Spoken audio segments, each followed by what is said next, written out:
you can all say it. You know you want to. Bruce. Thank you so much for coming, especially late on a Sunday, and thank you for Tekla for forcing Kyle and myself and Amanda to really get this together after we sort of lingered on for a long time. This is Baby We Were Born to Tweet, Springsteen Concert Tweets, and an Emergent Transmediated Composing Community. Sort of changed the title slightly from the program. My goal in here is to talk about a few things.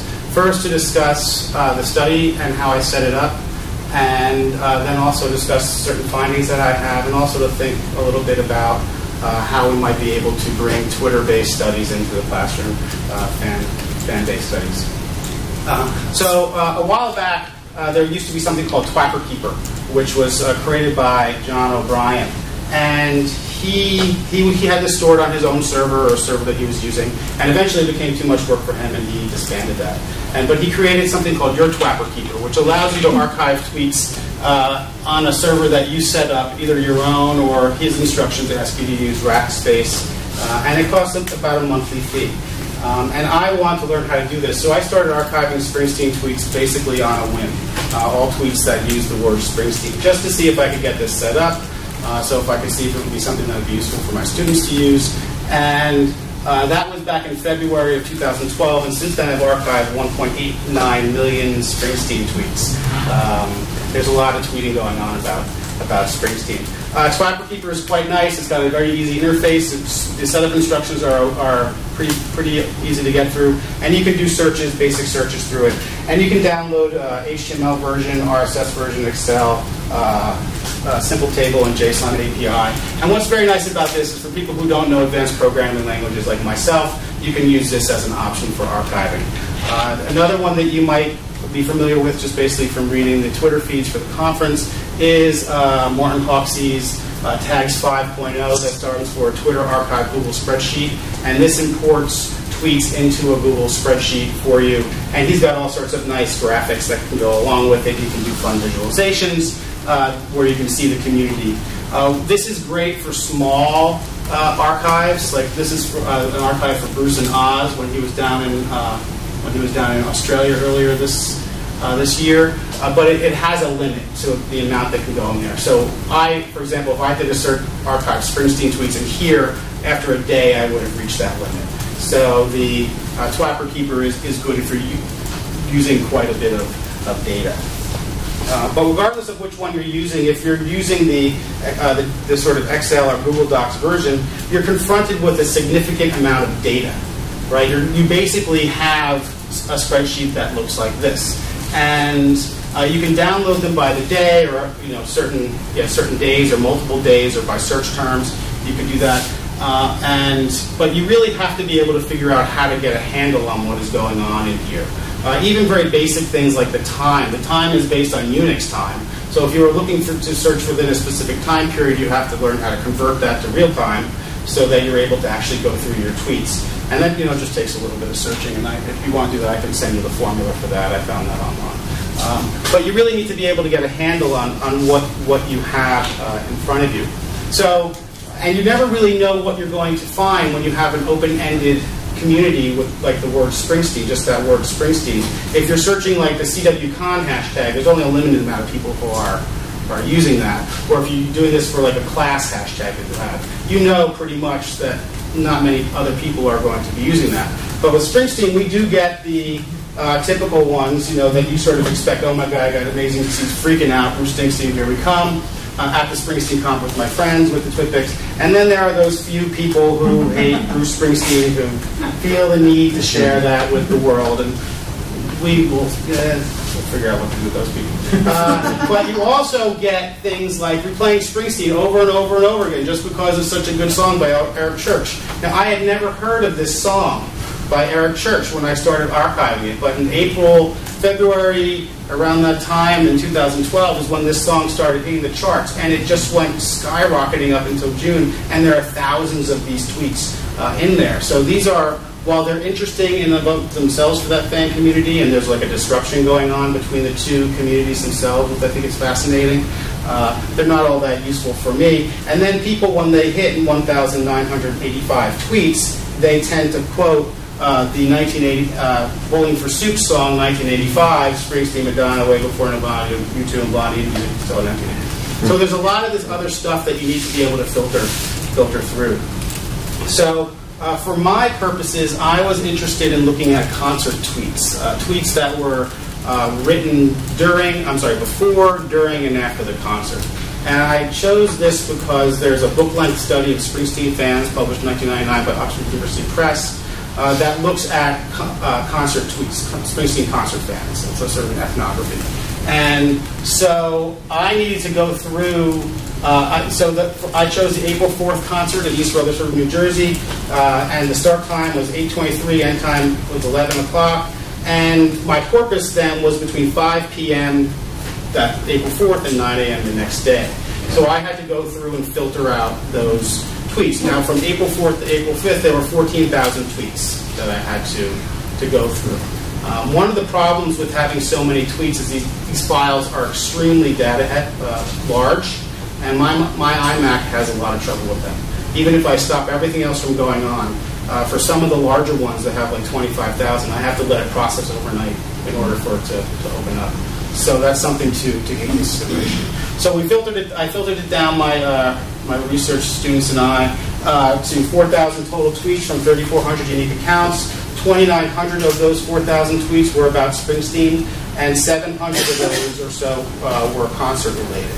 So you can see there's a very small subsection that are just about the concert. People are tweeting about Springsteen just all the time, just because why not? So the question then becomes, how do you access this data? There's a lot of theory out there on online communities, but you don't want to bring your own preconceived ideas to the data. You want the data to inform what you're doing. So after talking with a variety of people, Vincent Rhodes, who you might have seen his presentation earlier, Krista Teston, reading some of Brian McNeely's work, I decided grounded theory was the way to go. And this is a method, it's a recursive method of analyzing text so that meaning emerges from the data itself. And so you have a unit of analysis, and you can do this for any written document. So we have one tweet. I've been going to Springsteen shows for 20 years, and I've been waiting to hear my favorite song tonight. He played "Racing in the Streets" from that corpus.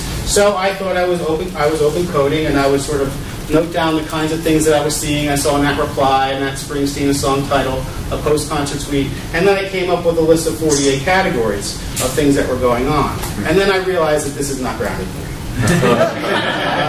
This was essentially cataloging stuff that was going on, or items that were going on in the tweets, but it wasn't really what authors' intentions were, which is more of what grounded theory is. Now, this was not unuseful, because now I have, at least for this data set, if I ever want to go and find a link to tweets that have a link to a video, I can just go through and find those very quickly. But it's not really grounded theory. Grounded theory, like I said, is looking to get to the intentionality, I think, of the author. So, for example, for this tweet is really about this person's history with Springsteen.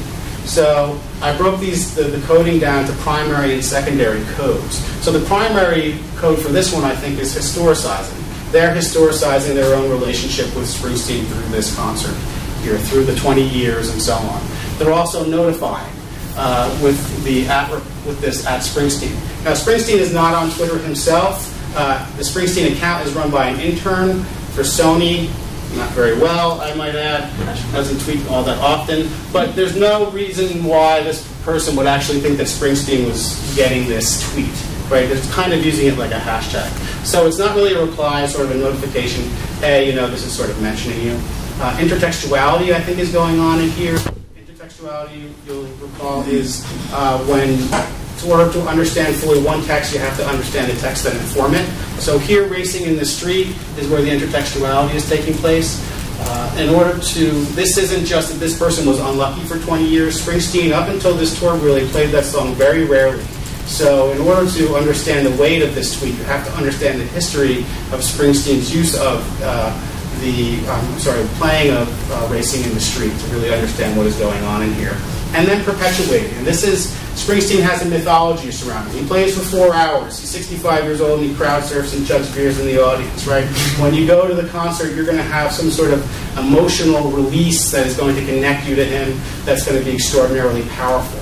This plays into that because this tonight he played this, and it's like he played it for this person, right? And this becomes ultimately meaningful. So it's perpetuating a mythology about Springsteen. So from there, I was able to come up with 16 codes. Affiliating, which is like hashtags, conversing, direct conversations, critiquing, emerging, which is, I think I'm going to change the word Worthian, because I think it's the spontaneous overflow of powerful emotion. You see people emoting all the time, like, Bruce, oh my God, screaming with lots of all caps and exclamation points. Historicizing, integrating. This is a sort of integrating a discourse community of Springsteen. Saying Bruce in the tweet is integrating the Bruce Springsteen concert discourse community, because that's what you say at the Springsteen concert, for example. You don't usually just say that in the street normally. Mediating, or remediating or transmediating, adding video or images. Narrating, notifying, perpetuating. Emphatic tweets, reporting. Tummeling is a word that Brian McNeely uses for retweeting and his publications, and yearning. There are a lot of people who are tweeting about wanting to be at the concert themselves. They're jealous their parents are there, their friends are there, and so on. And there's a lot of fun things that you could do with the data. Once you have it, you can create nice tables. So we can see from here where we have all the different codes that we have, we can see that not most people here are narrating their experiences. Their tweets are telling their story of the concert from the beginning all the way through. So we have them pre-concert, during concert, and post-concert.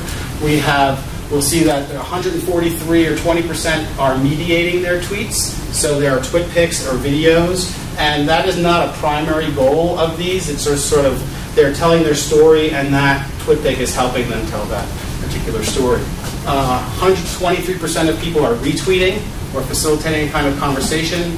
18% people are affiliating. That means using a hashtag, a related hashtag, Springsteen or Bruce or something like that. And what's interesting is that if you see when things are actually happening, so locating is when people are using Foursquare, a path. So they're saying, here I am, I'm at the concert. That happens pre-concert, but doesn't really happen after the concert, because they're assuming that either they're there or there's really no reason to do that. They've already done it already. So you can do this with the data and come up with some interesting things. Or you can create tables. You can look at the set list and see how often the songs are mentioned in the tweets themselves. The set lists are particularly important. And you can see the bold printed, the all caps tweets. The all caps text, those are tour premieres. This concert had 5 tour premieres, and this is tracked by the Springsteen community. If there's a worldwide premiere, which happened earlier in Finland, played the song for the first time ever in concert, the Twitter feed just goes absolutely berserk. So you can see what's going on here. You can create wordles if you want to. You can create visualizations of the community, and if you have a lot of time on your hands, you can notice that this actually looks like a concert itself. With Springsteen at the front and all the people surrounding him. Right? So you sort of manipulate it a little bit to get there. But you can do that. But it's also important very much to step back a bit and think about Franco Moretti, who one of my grad students is convinced is a Formula One race car driver on the side. He says that these qualitative data provides data,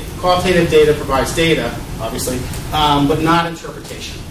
And in order to understand what's going on, or what he calls where the significant points lie, it has to be decided on a different basis. And in his book, he does socio-historical, political analyses in order to understand the data that is going on once you see it. You can't just look at the wordle or the graphic to understand what's happening. You have to step back a bit and think about the context, the socio-historical context. Because it's very easy when you're staring at a database of tweets to get lost in the database itself. It's not to understand that these were written in practice a year ago in a specific context. And so we need to be able to remember to be able to do that.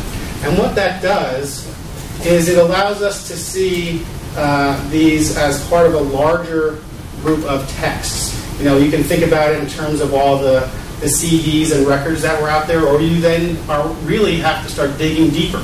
You can look at all the books that have been written about him. And then you look even deeper to the fan fiction that is composed about him. Or the fanzine, lots of fan fiction. We've got fan comics down over here. Here's a cookbook. Springsteen Nation. Eastern Nation cookbook. Right there. This is your collection?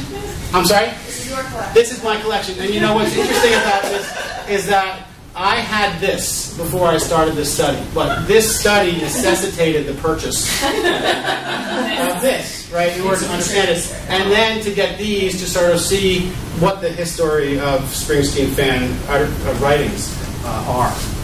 So it's very important to think about these within this specific context, because each of these tweets was composed in a specific location in this specific space. And this is just a selection of the twit pics that brings you from the beginning through to the end in here. And what this does, I think, is it shows the concert space itself as a distributed genre ecology, where there are multiple genres. This is just a handful that I was able to see of genres interacting in this particular space. And there are ones off the screen, like video screens, tickets, handwritten set lists that Springsteen composes all the time. We've got wristbands and so on. These are all genres that are working within this particular space. And these genres in here result in the composition of other genres external to it. So either retweets or tweets, twit pics, and Instagrams happening in there, YouTube videos that people then upload. We've got blog posts. The wiki databases are all updated after what's going on. There are presentations like this one. The archives, the Springsteen archives are changed if something else happens. Fanzines, CDs, if Springsteen decides to release the concert as a CD, which he particularly does.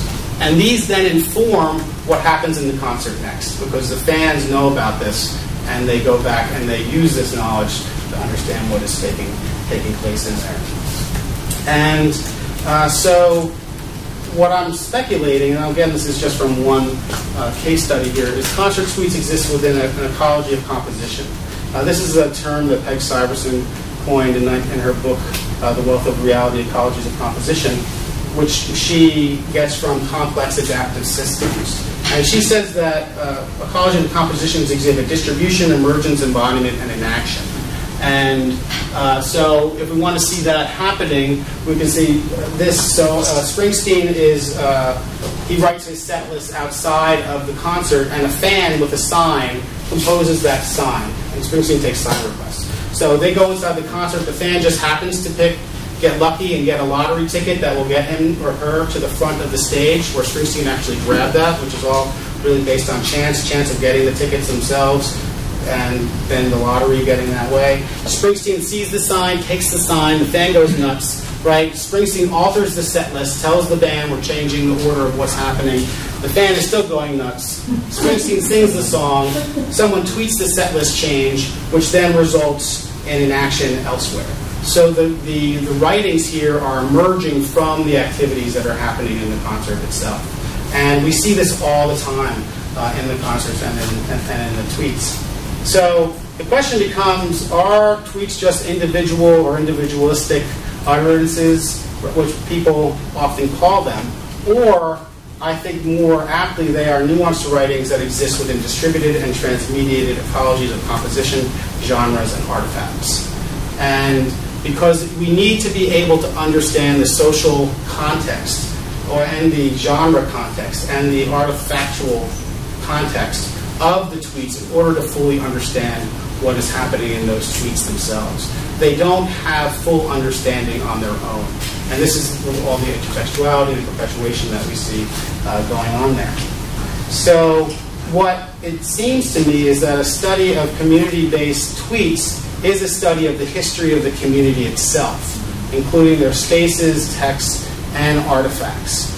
Because, like I said, I did not have all those fanzines beforehand, but they necessitated my going to get them, to do that sort of archival research. And this is why I think that a small studies like this well, this is not a small study, but for students, if they can find a small community to do that, it would provide them with rich research opportunities, because they would then be able to learn how to analyze the tweets, using genre theory, but would also necessitate them to go out and do archival research, or look at the socio-political events that are relating to something that is going on, or the history of television if they're looking at that. If there's a particular book that's their fan book that they're looking at, to research that. They'll actually have to go and read that book, right? In order to be familiar with Spring System, you have to know his work, right? You have to be able to understand that community and to go back and do that. So that's just one way I think that this could be brought back into the classroom. And I'm going to try that this semester with my graduate students,